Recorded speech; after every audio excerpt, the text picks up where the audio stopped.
Hello बच्चों, आप सभी का स्वागत है आपके अपने यूट्यूब चैनल मिनी कोचिंग में।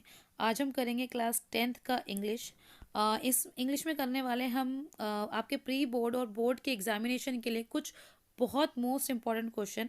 अगर अभी तक आपने हमारे चैनल को सब्सक्राइब नहीं किया तो सब्सक्राइब करें, वीडियो को लाइक करें और चैनल को अपने फ्रेंड्स के साथ शेयर जरूर करें। चलिए बच्चों शुरू करते हैं। सबसे पहले आपसे पूछा गया है यहाँ पर answer any two question in 20 to 30 words from each A and B. तो यहाँ पर आपको 20 से 30 शब्दों में आंसर लिखने हैं। तो वहाँ पर ना जब भी आपके पास क्वेश्चन होगा तो वर्ड लिमिट जरूर होगी, तो जब भी आप आंसर्स अटैम्प्ट करें तो वर्ड लिमिट को ध्यान में रखते हुए आंसर्स का क्या करें, अटैम्प्ट करें। तो सबसे पहला क्वेश्चन है जिसमें आपसे पूछा गया है, how did Valli react when she saw the dead cow, यहाँ काउ आएगा, बाय द रोड साइड। तो बल्ली किस तरह से रिएक्ट करती है जब वो डेड काउ को रोड साइड देखती है। तो जब बल्ली मरी हुई काउ को या मरी हुई गाय को रोड साइड देखती है तो वो बहुत ज़्यादा निराश हो जाती है, वो बहुत सैड हो जाती है। और वो ना मतलब एकदम से जब वो राइड के लिए जा रही होती है तो बहुत एकदम चहकती हुई और कुछ ना कुछ उधर उधर देखती हुई जाती है। पर जैसे ही वो मरी हुई काऊ को साइड में देखती है वो एकदम से सैड हो जाती है, निराश हो जाती है और अपनी सीट पे चुपचाप जाके बैठ जाती है। अब उसका जितना एक्साइटमेंट था ना ये सब देखने का, तो वो एक्साइटमेंट कहीं ना कहीं ख़त्म हो जाता है। तो अब यहाँ पर है ये नेक्स्ट क्वेश्चन, ये आपके सिलेबस में नहीं है। Who among her family member does your fruit closet, ये भी नहीं है। Any two, in what cure way did Anil make his living. तो जो अनिल है वो in what cure why did Anil make his living, जो अनिल है वो कैसे रहता था या उसका जीवन कैसे। तो अनिल एक ऐसा था जिसका कोई परमानेंट सैलरी वगैरह का तो था नहीं, वो अपना जीवन कुछ इस तरह से बता रहा था। यानी कि उसको कभी कभी तो बहुत अच्छा काम मिल जाता था और कभी कभी नहीं भी मिलता था। जब वो मिलता था उसको ना बॉक्सिंग वगैरह देखने का बड़ा शौक था उसको। तो वो अक्सर बॉक्सिंग देखने जाता था। तो एक दिन उसको हरी सिंह मिल गया, हरी सिंह ने बोला कि मुझे कुछ काम दे दो। तो उसने बोला अनिल ने कि मेरे पास तुम्हें देने के लिए तो पैसे नहीं है। पर वो बोलता है, हरी सिंह बोलता है, अगर तुम मुझे कुछ खाने को दोगे तो मैं तब भी रह लूँगा और तुम्हारे यहाँ बर्तन वर्तन मांज लूँगा, तुम्हारा घर कुछ घर का काम कर लूँगा। पर अनिल वास्तविकता में उसके घर नहीं रहना चाहता था। अनिल तो उसके घर बस चोरी करना चाहता था। अब इसका अगला टू, जिसमें why did Matilda choose a diamond necklace from the jewellery box her friend. जो मटिल्डा थी ना वो बहुत सेल्फिश लेडी थी, वो बहुत मीन थी और वो हमेशा बस बहुत ब्यूटीफुल दिखना चाहती थी। उसकी लाइफ का एक ही मकसद था कि वो ज़िंदगी में बहुत ब्यूटीफुल लगे। तो जब उसकी फ्रेंड ने उसको बहुत सारे नेकलेस दिखाए तो उसमें से उसको कोई भी पसंद नहीं आया। पर जैसे उसकी फ्रेंड ने एक डायमंड नेकलेस देख खोला तो वो एकदम से उसको लगा कि हाँ यही वो नेकलेस है जिसको पहन के वो बहुत ब्यूटीफुल लगेगी और उसकी ड्रेस के ऊपर बहुत ज़्यादा जचेगा, इसलिए उसने ज्वेलरी बॉक्स में से डायमंड नेकलेस चूज किया। Why did Griffin roll in Iping. तो ग्रिफिन का रोल बताना इपिंग में क्या था। इपिंग ना एक छोटा सा विलेज है जहाँ पर ग्रिफिन गया था। उसने पहले से एडवांस बुकिंग कर रखी थी वहाँ पर कमरे में रहने के लिए। तो ग्रिफिन जब वहाँ पर गया तो उसने अपने फेस पे कुछ बैंडेज वगैरह लगा दी थी क्योंकि वो एक इनविजिबल मैन बन चुका था। पर जब उसको किसी रूम में रहना था तो उसको एक विजिबल बनना था। तो उसने अपने फेस पे कुछ बैंडेज वगैरह कर लिए थे, एक नकली नोज लगा ली थी, ठीक है, और ग्लव्स वगैरह पहन लिए थे ताकि सबको ये दिखा सके कि वो विजिबल पर्सन है। और जब वो वहाँ पर गया तो वो वहाँ की जो लैंड ओनर थी यानी कि जो लेडी थी उसने उससे बहुत बात करने की कोशिश करी। पर ग्रिफिन ने इसको इग्नोर करा और उसने ये बोला कि वो कुछ समय के लिए अकेले रहना चाहता है। तो उस लेडी ने भी उस पर फिर समझ गई कि ये एक साइंटिस्ट है तो थोड़ा सनकी होगा, इसलिए उसने भी ज़्यादा प्रयास नहीं किया। अब है आपके कुछ दूसरा question, how did Chubukov react when Lomov says that he has come to us for the land of his daughter. जब चुबोकर को ये पता चला कि जो लोम है वो उसके पास उसकी बेटी का हाथ मांगने आया तो उसने कैसा रिएक्ट किया। वो बहुत ज़्यादा खुश हो गया, बहुत हैप्पी हो गया, उसको लगा अच्छा है कि अब ये मेरी बेटी का हाथ मांग लेगा। मतलब उसने कोई ऐसा वियर्ड रिएक्ट नहीं किया, उसने बहुत हैप्पी हैप्पी रिएक्शन किया। वो बहुत खुश हो गया और उसको अच्छा लगा कि हाँ ये मेरी बेटी का हाथ मांगने आया और उसने खुशी खुशी अपनी बेटी का हाथ उसमें दे दिया।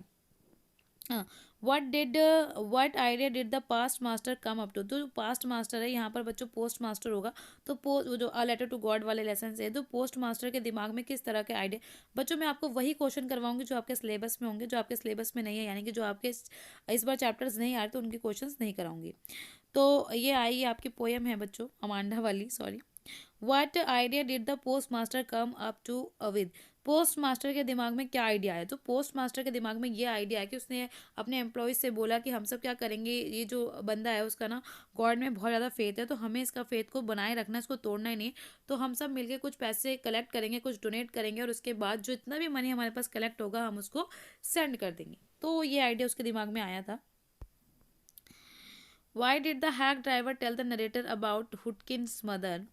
तो ये कुछ क्वेश्चंस है, आपको कर लेने हैं। यहाँ मैं बस आपको कुछ इंपॉर्टेंट क्वेश्चन कराने वाली हूँ जो आपके एग्जाम में बहुत ज़्यादा इंपॉर्टेंट है।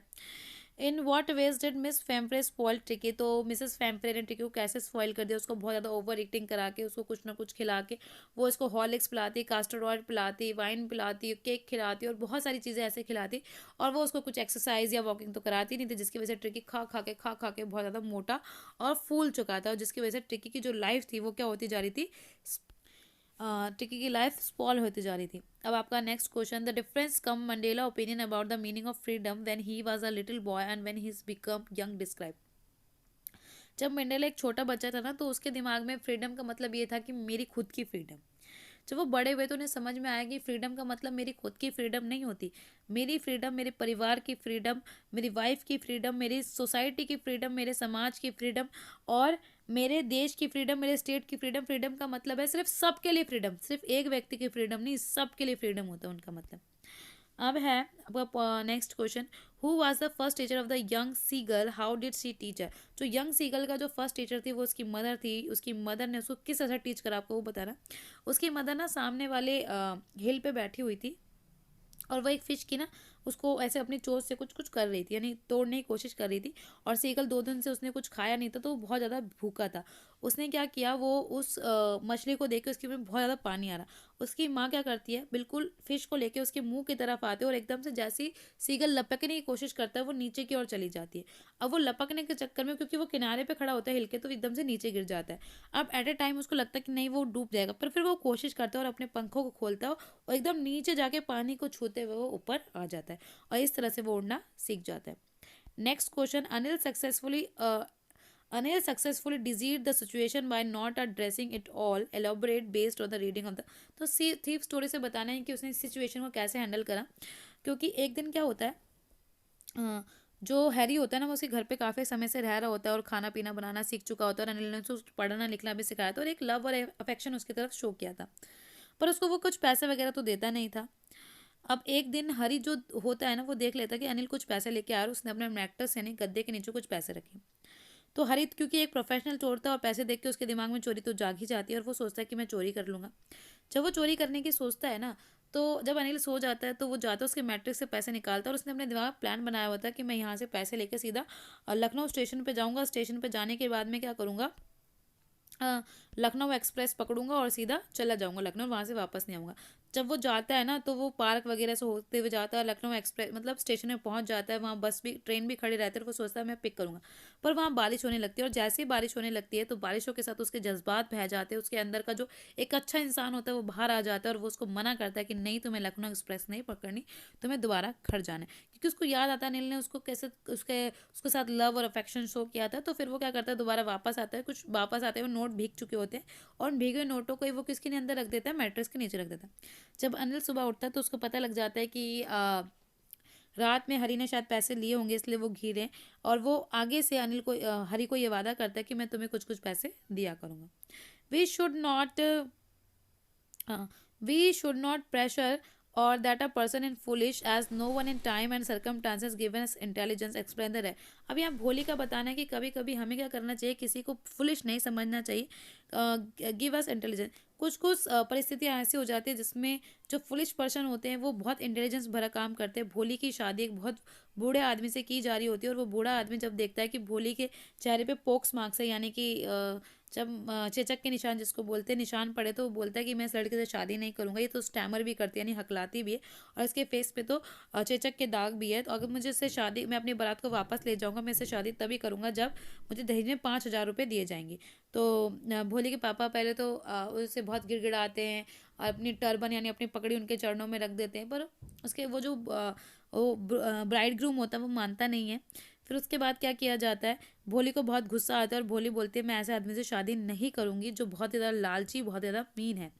और भोली उस शादी करने से मना कर देती है और बारात वापस लौट जाती है। और भोली ये दिखाती है कि ऐसा नहीं है कि अगर उसके चेचक के निशान है या वो स्टैमर करती है तो बिल्कुल भी इंटेलिजेंस नहीं है, या फिर वो अपनी डिग्निटी या अपना सम्मान नहीं बनाए रखना चाहती। उसके माँ बाप उसे बहुत गुस्सा भी करते हैं, पर भोली बोलती है कि मैं यहीं रहूँगी, इसी गांव में रहूँगी, तुम लोगों की सेवा करूँगी और उसी स्कूल में पढ़ाऊँगी जहाँ पर मैंने पढ़ना सीखा था। उसके बाद आपका है आपको ये समझ में आए हो। कुछ और इम्पोर्टेंट क्वेश्चन मैं आपको नेक्स्ट वीडियो में बताऊंगी। आई होप आपको वीडियो पसंद आई। अगर आपको वीडियो पसंद आए तो वीडियो को लाइक करें, शेयर करें और आपके अपने चैनल मिनी कोचिंग को सब्सक्राइब करना ना भूलें।